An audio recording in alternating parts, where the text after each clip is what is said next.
Well, hey everybody, my name is Courtney Rue and I'm on staff here at Athens Church, part of the groups team. I'm a women's and college girls groups director. And today we just want to take a moment and encourage you and your mental health by talking to another local counselor. Today we're going to be talking with Hannah Hall, and I'll let Hannah introduce herself.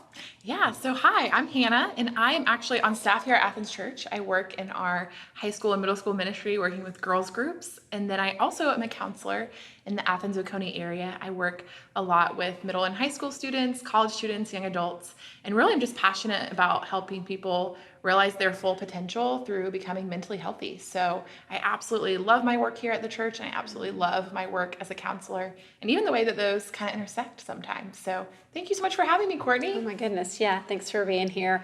I was telling Hannah that one thing that I continue to hear from group leaders, and really even just some of my friends, my girlfriends, is that people are caught in this uncertainty of COVID, and we hear one thing on the news one day and the next day we hear the opposite, or just other friends or parents talking, and we're kind of caught in this spiral of uncertainty. One day we feel like we've got a grip on it, and the next day we're like paralyzed with fear. And even as much as like you may feel one way about social distancing and I may feel another.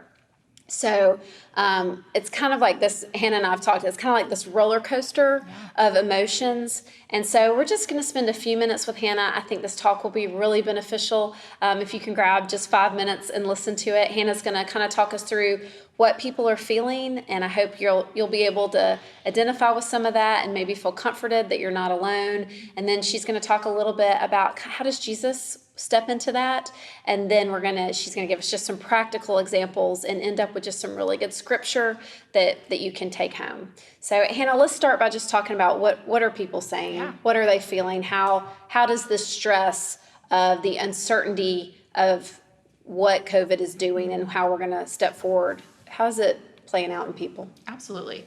Well, I think it's obviously having a huge impact on people's mental health. And for a lot of people, that's actually really scary because they've maybe never struggled with that before, and they've never experienced something that really impacts them in this way. And so I think a lot of the symptoms that people are seeing is that they're feeling honestly really irritable. They're having a hard time concentrating. They're having a hard time feeling motivated. Maybe they are, really struggling with wanting to numb, or those feelings feel really overwhelming. So they're just trying to find a way to kind of shove them away. Of course, there's a lot of anxiety and people have a lot of fear.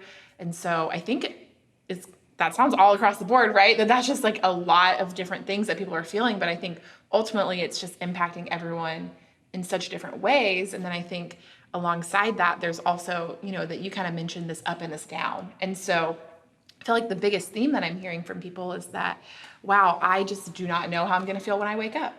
And a lot of people are having trouble sleeping. So of course that's not helping, or people are having a lot of really vivid nightmares or vivid dreams. And people are just telling me like, some days I wake up and the sun is shining and the weather has been great and I have an okay day. Things feel a little bit normal. I'm able to kind of get into my rhythm. And then some days I wake up and the sun is shining and I feel horrible. And so it's really this kind of up and this down that's really confusing for people and really kind of scary. And honestly, I think disheartening because, you have maybe one or two good days and you're like, okay, I kind of got a handle on this. And then next thing you know, you really feel like you're being dragged kind of back down to maybe even like a really dark place. So yeah, I think it's been really tough for people because this isn't something we've been through before, right? And then we're all going through it together, which is in a way comforting because I'm not alone. And in a way it's really hard because maybe most of the people that I know are struggling. And so that's hard as well. Oh gosh, that is good. I know I have even felt my own emotional instability of that, of feeling like, okay, we're okay. And then the next day feeling like, I don't know if we're okay. Sure. And it has felt really frightening. So I'm a believer. You're a believer. We work on church staff. How does Jesus step into this uncertainty? How can our faith be a lens that we look at all this through? Yeah.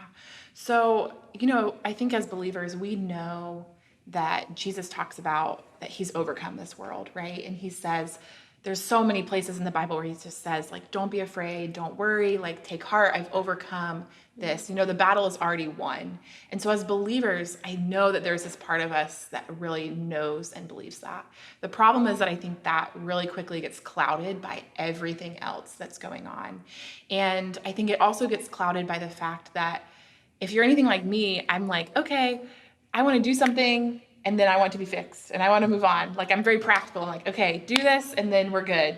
But unfortunately, our mental health is not that simple, right? We can't just do something once, or really you can't even just take a pill, or like, there's so much more complexity to our mental health than that. And so the reality is that we can't just say, okay, I believe that God's got this, and then move on. It's more something that we have to practice. And so one of my favorite verses in the Bible actually talks about, this idea that outwardly we're wasting away. We grow older every day. Like, we all have an end to when our outward life will come.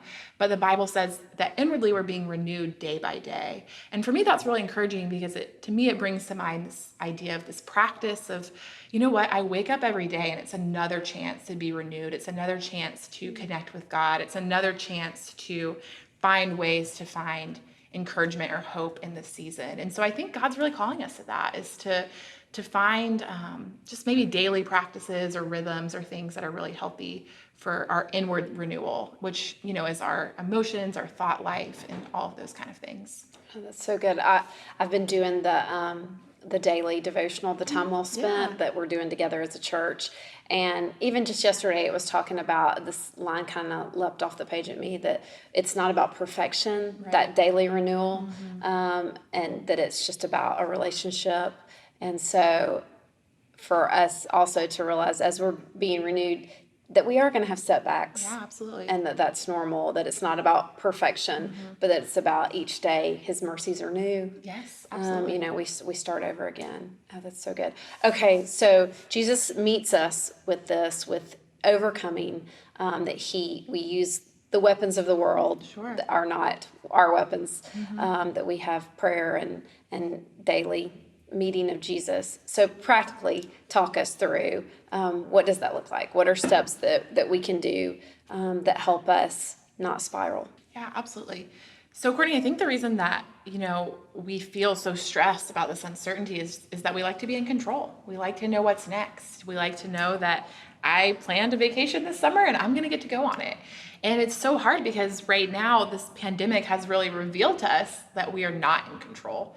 And it's revealed to us in ways that I think have been really, really challenging and really hard, because I think this illusion that we kind of have has really been kind of shattered for us. And so I think that the best thing that we can do right now is to stop and think, okay, well, what am I in control of? And what can I do in this time? And, it talks about in 2 Corinthians about taking our thoughts captive, and that we don't wage war with the weapons of the world, but that instead that we take our thoughts captive. And, we've talked about just all these different places in the Bible where it talks about being renewed and finding ways to do that. And so I think that our thoughts, practically, they just run a lot of our lives, right? We think about things and they make us feel a certain way, and then they make us do a certain thing. And sometimes we're like, I don't know why I felt that or did that. And in reality, a lot of times it's because we kind of let our thoughts kind of run us. We don't always think about what we're thinking about. And I think a really just practical example is something that I've been thinking about, and is, what if UGA doesn't start back in the fall? That's a thought that I'm having. You have a high school senior, so I know that you're having thinking about it a lot. People who own small businesses are like, what happens if that is the reality? College students are thinking that. And the reality is, we both, as talking about this, are like, oh no, that is like terrible. And for me, as a small business owner, I'm like, okay, if we don't start back in the fall, then I might lose a lot of business, and the fact that a lot of my clients that I see are college students. And then if I lose a lot of business, then I might lose a lot of money. And if I lose a lot of money, then this will happen and this will happen. And for me, that really quickly spirals to like, me and my husband will have to move out of our house and move in with our in-laws. And as much as I love my in-laws, I'm like, that is like worst case scenario. My thoughts, right? They spiral really, really quickly for you, I don't know kind of what your thoughts are about having a high school senior, but I would imagine it's like, oh my gosh, that's going to be so sad, and she's going to miss out on so much, and you're going to feel terribly for her, and you're going to be really mourning that she's missing out on that experience. And so the way that we can kind of think about our thoughts or take these thoughts captive in therapy, we call cognitive behavioral therapy. And it's a way of reframing and thinking about just how our thoughts, our emotions, and our behavior are all intertwined. And one really big part of that are these cognitive distortions. And so I think that we actually have a resource that we can share with the people watching this video that really details what those cognitive distortions are. But one of the big ones is catastrophizing, which I just demonstrated for you in my thought spiral where I end up having to lose my house and move in with my in-laws, right? And as I say it out loud, I even kind of laugh because it seems so silly, right? Which the reality is that actually is probably not a silly thought for some people who, maybe don't have a financial cushion, or who that might actually be their reality. But for me, that's probably not my reality, that's what's going to happen. And so as I examine that thought and think about it, and even talking about it with you, I start to realize okay, maybe that thought is actually not kind of a realistic thought. Maybe it's not as true as I thought that it was. And so I think that is a really big, really important part of, our thoughts and taking them captive, is actually taking them out and examining them, and not just taking them for face value. So, for you, as you work with groups here, that can happen in community. Yeah. So that's a really big part of it, is that in community, you might come to your group and say, I have these thoughts or these fears, and they can actually say, well, we don't know that those are true. We think that this is actually what's true. The Bible actually tells us a lot of truth and tells us what's true about us. Or in prayer, we can find ways to find what is true about us. And so I think just finding ways to not just kind of ruminate or sit in those or get hooked by those, but instead to really go to our people, our mentors, or even if it's really overwhelming and you need extra help, going to a counselor and finding ways to do that. And I think it's not something that we can do once, right? Mm-hmm. Thoughts are often familiar patterns that come back up multiple times. And, that is an important thing too, is that this is a practice that we do daily, that we wake up in the morning and we do it.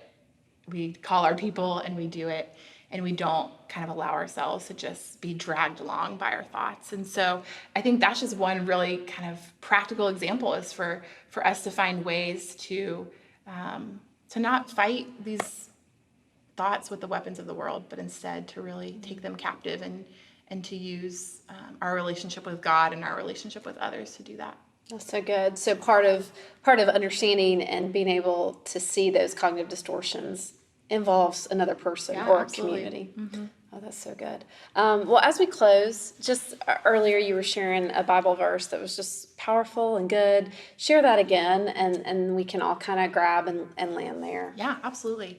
So this is a verse that has really just become a really huge part of my life. As I said, I really like to be in control. And so the Lord has really just taught me of what are the ways that I can be in control, in the sense of what are the things that, God's given me gifts and he's given me talents, and there's really good work for me to be done. And I need to engage in that and kind of grasp onto that. And then what are the things that I really can't control and I just need to let go of? And so in Ecclesiastes 4:5-6, it talks about this idea of fools fold their hands and they ruin themselves, right? So I just imagine they just they're just whatever.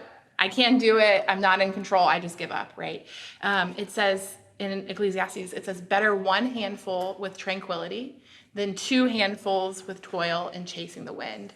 So I think of all the times in my life where I have stood this, right? Just trying to just grasp on, and the toil that has felt, and just it has been so hard and just such a struggle, and I've just tried to grab things from God that really weren't mine to grab. And so I've really tried to have this practice where I will physically do it. I will just open a hand and say, God, this is yours. Really, this is yours, but this is what you've given me to kind of do on this earth. This is my part. This is my purpose. And this is what I really need to give over to you. And so I'll just sit there like this, and it's a really good physical reminder for me of, it's balance, right? Yeah. We're called to live in balance. And this is what, for me personally, what that balance looks like. And what I think for a lot of people is a balance that they're really searching for and seeking and are having maybe a hard time finding. Oh man. Well, what a good place to land. Thank you so much Yes, for your thank you for having time and me. for being here and all that Yeah. you do. We hope that was encouraging to you, and we thank you for watching.